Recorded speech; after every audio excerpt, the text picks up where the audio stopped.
buenas tardes. Buenas tardes. ¿Cómo estás? Muy bien. Qué bueno. Muy bien, Mi nombre es Ana Cristina Amante.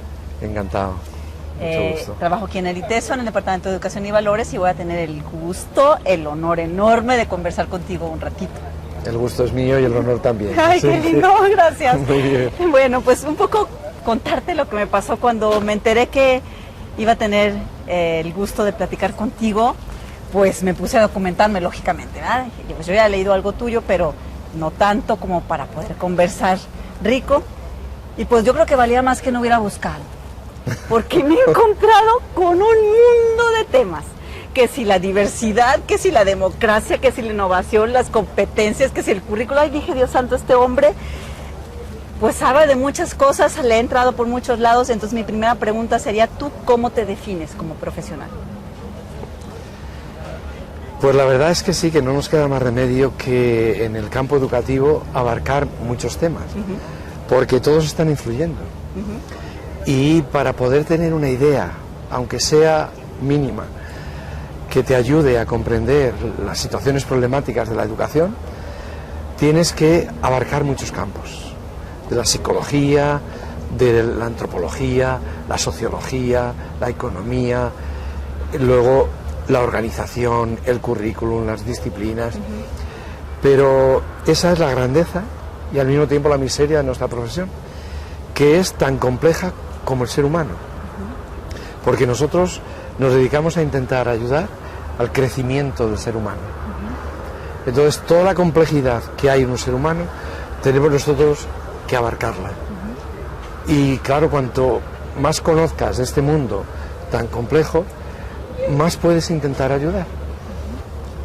Y es un camino que no tiene fin. Cada vez se abren más ámbitos, más situaciones, y nos ha tocado vivir un mundo además muy rápido, muy vertiginoso, muy cambiante, y la educación está en el ojo del huracán de ese mundo, porque se dice que vivimos en la era de la información. Pues bien, con la información es con la que trabaja la educación, haciendo o intentando ayudar a que las nuevas generaciones de ciudadanos sean capaces de encontrar sentido a un mundo saturado de información y rodeado de incertidumbre. ¿Qué hacer? Pues... Ay, sí, ese es el asunto. Claro, ¿qué hacer? Pues ir caminando continuamente, encontrando nuevas vías de comprensión y de actuación. Hacer que los seres humanos ahora, los nuevos ciudadanos, sean capaces de aprender a lo largo de toda la vida. No se puede decir como una época era así, ¿no? La sociedad estaba estabilizada, los trabajos estaban más o menos estabilizados, el conocimiento se transmitía de generación en generación el mismo, y entonces, bueno, pues tú podías estar 5, 6, 7 años en la escuela y con eso que aprendías te valía para toda la vida. No, ahora no. Las profesiones cambian, las sociedades cambian, las culturas cambian, vivimos en un mundo global multicultural, y entonces tenemos que ayudar a los niños, a las niñas, a los jóvenes, a los adultos, a que aprendan a aprender a lo largo de toda la vida y que sean capaces de vivir con sensatez y con solidaridad en un mundo cambiante. Pues sí, se oye muy sencillo, te escucho y digo, pues sí, tiene toda la razón. Pero fíjate, nuestro país tiene un problema muy fuerte, no muchos problemas, pero hablamos de educación. Tenemos un fuerte rezago educativo, tenemos problemas tan simples o de cosas tan básicas como comprensión lectora, y que la mayoría de nuestros niños no lo entienden, y no solo nuestros niños, o sea, tampoco los jóvenes, aún en la universidad los jóvenes leen y no comprenden lo que leen. No tienen lectura comprensiva. Y hablamos de matemáticas y pues con trabajo si saben multiplicar y dividir, y si hablamos de cosas más complejas pues no las entienden. Entonces yo, otra de las preguntas que me hago es, ¿qué hacer? ¿Por dónde empezar en un país como el nuestro, un país en vías de desarrollo, que a mí ya me da risa decirlo, porque desde que me acuerdo está en vías de desarrollo y no ha logrado todavía dar el paso? ¿Cómo tenemos, por dónde tenemos que empezar, no? Mira, yo creo que no solo aquí, en México, que yo conozco muy poco, y hablo fundamentalmente de lo territorio y el contexto que conozco, que es España y Europa, pero yo creo que es un problema universal. es en España, en Europa, aquí en México, etcétera, y es el desfase que se está produciendo entre la escasa evolución que ha habido en la escuela y la enorme evolución y rápida que ha habido en la sociedad. Entonces la escuela está desajustada y lo reconoce todo el mundo. Tenemos una escuela adaptada a las exigencias del siglo XIX y estamos viviendo en el siglo XXI. Todo ha cambiado. Ha cambiado los hospitales, las profesiones, la industria, la sociedad, la comunicación, las relaciones humanas, todo menos la escuela. La escuela es una sociedad, se dice que si alguien se hubiera hibernado a finales del siglo XIX o a primeros del siglo XX y ahora despertara, para no volverse loco, se iría a la escuela, porque es un territorio y un contexto que conoce. Y ese reto lo tenemos todos los países. La escuela ha de cambiar sustancialmente para adaptarse a las exigencias y a los retos del siglo XXI. ¿Cuáles son esos retos? A mí me parece que el reto fundamental es ayudar a los niños a convertir la información en conocimiento. En otras épocas, la escuela cumplió una función muy interesante, que es extender la información que había, entregársela a todo el mundo. Que no la tuvieran solo unos pocos, sino que la tuvieran todos, independientemente del origen social, cultural, de raza, de género, que la información llegara a todo el mundo.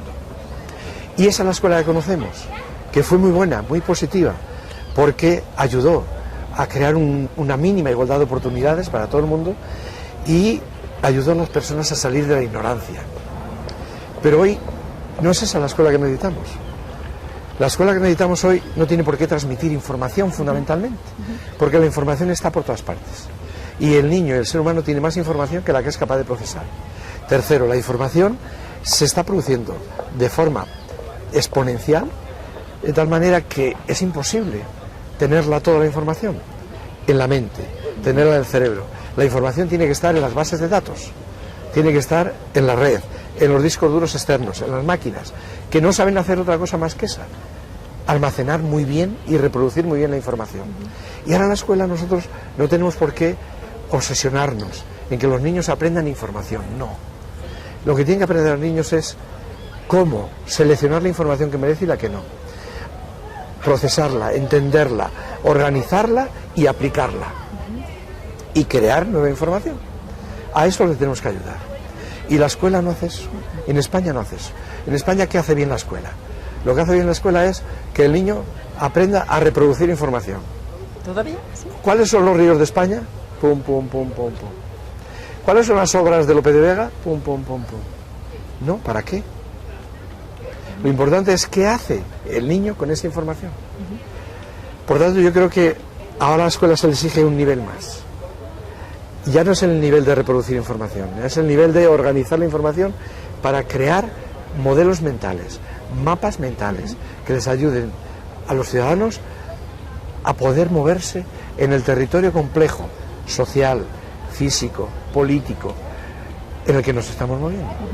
Sí, pues la educación tendría que estar pensada para comprender el mundo, que también ya hay mucha gente que ha hablado de eso.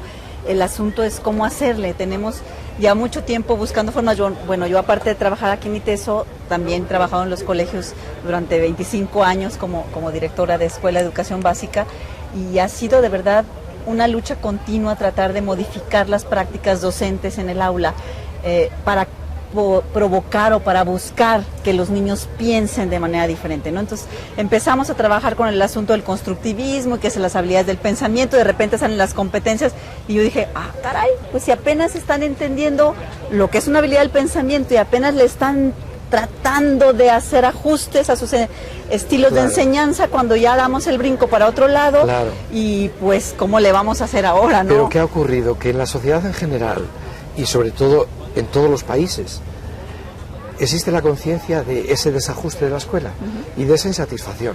Y entonces se empieza a analizar por qué. Y tiene que ver con lo que antes decíamos. Porque el conocimiento, o mejor, la información que se trabaja en la escuela, no provoca desarrollo personal en el niño. Entonces, lo que el niño y el adulto, al final, incorporan a su personalidad, y que les define su manera de pensar, su manera de sentir y su manera de actuar, no es la información disciplinar que aprenden en la escuela. Entonces, ¿qué hacemos? Entonces se define. La escuela tiene muchas dificultades en formar un pensamiento aplicado, un pensamiento crítico, un pensamiento creativo, y tiene muchas dificultades para también ayudar a los niños a formar educativamente sus emociones, sus sentimientos. Bueno, entonces, ¿qué hace la escuela? ¿Qué es lo que hace bien la escuela? Formar el conocimiento reproductivo, la repetición. Y eso que ya hoy no día sirve. no sirve. Entonces todos los países, los de la OCDE, se plantearon, quizás motivados porque el capital humano que estaba formando no les servía a las empresas. Y las empresas ahora necesitan personas mucho más creativas, mucho más comprensivas, mucho más inteligentes y mucho más imaginativas. Quizás por ahí la OCDE empieza a plantear algo distinto. Y bueno, luego también por otras razones. El mundo social, el mundo político, el mundo cultural es complejo.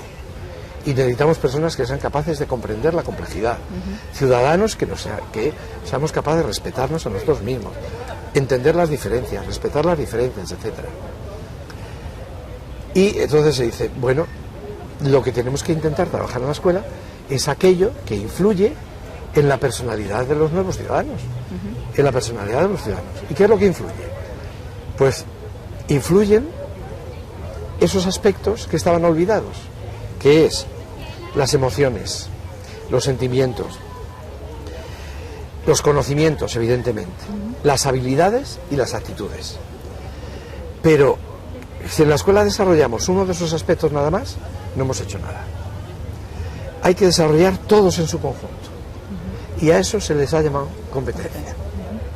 Es una combinación de elementos que son recursos humanos, que utilizamos todos los seres humanos cuando nos encontramos ante situaciones problemáticas. Bueno, vamos a dedicarnos en la escuela a que el niño desarrolle los mejores recursos humanos. ¿Cuáles son esos recursos? Conocimientos, habilidades, actitudes y valores y emociones.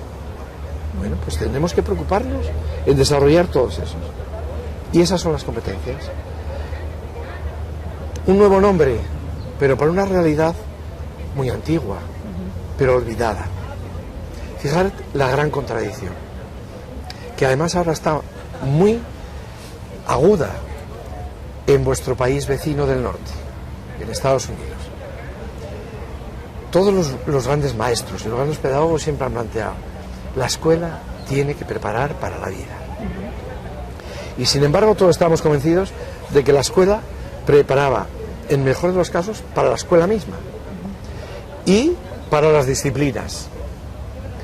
Pero es que ahora, en Estados Unidos, desde la ley de Bush del año 82, ya no prepara ni siquiera para la escuela, prepara para los test. Y está todo el mundo preparando en la escuela para los test, para aprobar los test. Pero bueno, eso no nos sirve. Lo que sirve es volver a recuperar la función original, preparar a los niños para que entiendan la complejidad de la vida. Hay que prepararlos para la vida. Y por eso tenemos que dar un vuelco y repensar que la finalidad de la escuela no son las disciplinas académicas, son las cualidades o capacidades humanas o las competencias que requiere el siglo XXI. Luego nos daremos cuenta que las disciplinas son la mejor herramienta, el mejor instrumento que tiene el maestro para poder ayudar a que el niño desarrolle sus cualidades humanas. Pero el objetivo no es que aprenda las disciplinas y que las repita de memoria, sino que le ayuden a formar esos mapas mentales para poder moverse en el territorio social, personal, profesional, político, económico, ambiental, en el que vive el ser humano, la complejidad. Por eso yo creo que tenemos que ser conscientes, toda la sociedad, de que la escuela requiere un cambio radical. Radical, no podemos seguir así. En España, por ejemplo, el 33% de los niños no concluye la etapa obligatoria. La etapa gratuita y obligatoria de la escuela, que acaba a los 16 años en España, tiene como única misión formar ciudadanos. Y el 33%, un tercio de todas las generaciones, no concluye con éxito esa etapa. No podemos decir entonces que no estamos formando ciudadanos. Eso no se puede soportar ya. El reto ahora es el reto de la calidad. La escuela en España ha llegado a todos los rincones. Cuantitativamente ya está y llega a todos los individuos. El reto ahora es la calidad. ¿Qué hacer? ¿Qué hacer para que ese 30% de cada población, de cada generación, no fracase? Pues convertir la escuela en un espacio de aprendizaje de vida. No de aprendizaje de disciplinas, de aprendizaje de vida. La familia es un espacio de aprendizaje de vida. La calle es un aprendizaje de espacio de vida. La televisión y los juegos es un espacio de aprendizaje de vida. La escuela también. Los mismos problemas que el niño vive en la familia, en la calle, en la televisión, los tiene que vivir en la escuela. Pero ahora la escuela utiliza herramientas que no están ni en la calle, que no están ni en la familia y que no están en la televisión. Las mejores herramientas, los mejores instrumentos y la tutoría, el acompañamiento de un experto como es el docente para acompañarle a que él desarrolle lo que realmente necesita. Vamos a ir aterrizando.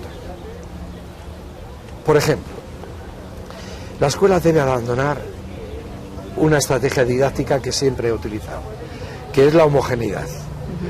Una misma talla vale para todos. Todos estudian los mismos textos, el mismo contenido, el mismo ritmo, el mismo día, con los mismos exámenes y el mismo método. ¿No? ¿Por qué? Es todo lo contrario. Hay que procurar que cada niño encuentre su propio proyecto de vida, su propio proyecto profesional y que desarrolle sus propios talentos. Y en la diversidad está la riqueza de la sociedad. No podemos intentar hacerlos a todos los mismos. No, porque además eso no encaja. El 33%, cuando hemos intentado que todos aprendan lo mismo, fracasa. No. Tenemos que hacer una escuela cuya estrategia sea atender, fomentar y apoyar la diversidad. La diversidad. Cada niño es distinto y cada niña es distinta. Y tenemos que apoyar la riqueza que le hace ser a esa persona distinta a las demás. Porque además la sociedad les necesitamos también así, distintos. No queremos personas iguales. Queremos personas diferentes, cada una con su riqueza. Lo que no queremos es que haya discriminación. Esa desigualdad sí. Si la diferencia implica discriminación, pero la diferencia y la diversidad debe de significar riqueza. Riqueza, complementariedad. Este niño es un artista magnífico, aquel es un matemático extraordinario, el otro dibuja como las maravillas, el otro es un poeta, pues cada uno que vaya encontrando su camino, pero desde bien pequeños. Entonces, esa es una estrategia que exige al docente cambiar su rol. Su rol no es transmitir información, explicar bien y evaluar con objetividad, que es lo que todos hemos entendido siempre, sino acompañar, estimular, guiar y orientar el aprendizaje de todos y de cada uno de los niños. Y algunos niños necesitan muy poca atención. Les pones tareas, trabajos, proyectos, etcétera, y corren solos. Y otros niños necesitan muchísima atención. Dediquémonos a estos. Y este niño, a lo mejor que intelectualmente no necesita mucho apoyo, a lo mejor emocionalmente sí. Démosle el apoyo que necesita en sus procesos emocionales donde se encuentra más perdido. Por ejemplo, mis dos hijos. María tiene 18 años, Pablo tiene 14. E intelectualmente y académicamente son brillantes los dos. Todas las notas que sacan son 9 y 10. No hace falta que los maestros y los profesores se dediquen a atenderles en ese aspecto, porque ellos vuelan por sí mismos. Sin embargo, necesitan mucho apoyo emocional. Conocerse como personas, sus emociones. María es muy tímida, Pablo es, podríamos decir, muy inquieto. Bueno, pues cada uno necesita ahora no solo el apoyo de la familia, porque nosotros les conocemos en casa, pero ¿cómo son con sus amigos, con sus iguales? Es el maestro o la maestra la que tiene esa información, no nosotros. Pero entonces parte del asunto estaría también en la formación docente y en las didácticas que los maestros tienen, que hasta ahorita pues la mayoría no ha demostrado tener muchas o mucha diversidad. Totalmente ¿no? de Sí, acuerdo. Entonces, eso es como una modificación al currículum. ¿Cuál sería tu, Claro. tu sugerencia? Si a mí me dijeran, ¿por dónde empezarías? Ajá. La realidad es compleja.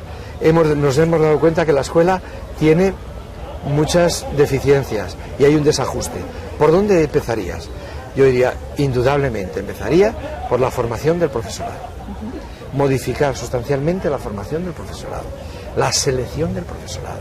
Tenemos que elegir como profesores las mejores personas, las personas mejor preparadas, las personas más comprometidas, las mejores de la sociedad, las tenemos que dedicar a la docencia, porque no hay profesión más delicada ni profesión más importante en la sociedad que la docencia. Lo siento. Y no es pasión gremial, lo está diciendo todo el mundo, pero luego no se ponen las medidas adecuadas. Todo el mundo dice, en el mundo en que nos encontramos, si la educación falla, falla todo. Bueno, pues ¿por qué tenemos que intentar que las mejores personas, los profesionales más preparados y más comprometidos sean y se dediquen a la educación? Y yo modificaría radicalmente la formación inicial, la selección inicial y la adscripción del profesorado a la profesión. ¿Por qué?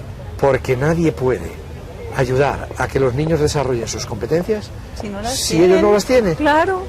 Entonces el primero que tiene que desarrollar esas competencias Es el docente. es el docente, la maestra, el maestro, la profesora, el profesor, solos.